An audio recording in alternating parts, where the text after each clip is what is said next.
Poultry farmers are on high alert tonight after bird flu was detected in northern Virginia and some nearby states, including North and South Carolina.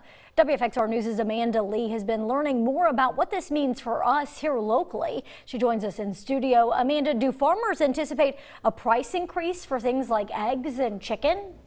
Kathleen, according to a trade site, the Virginia poultry industry contributes $12 billion to the Commonwealth's economy and provides jobs for more than 53,000 people. This lethal version of the avian flu could also hurt consumers' wallets. Farmers tell me this could double chicken and egg prices. And small farmers aren't too worried about this, but the Virginia Cooperative Extension is encouraging all farmers in the Commonwealth to practice biosecurity.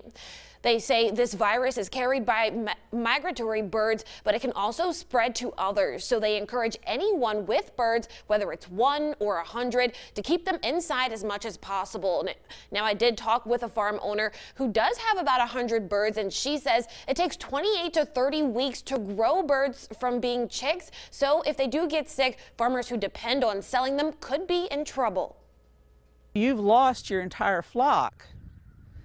And I don't know if there's a period where you have to be bird free before you can bring in more birds, but you have to think about that's 28 to 30 weeks where if you've lost all your birds, you have nothing.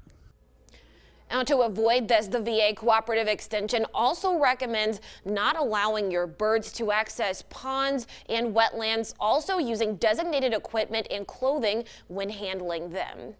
Agriculture experts hope this outbreak will not be as bad as it was the one in 2015 when more than 50 million chickens had to be destroyed. And tonight on WFXR News First at 10, I'll have more on what the Cooperative Extension is doing to help farmers.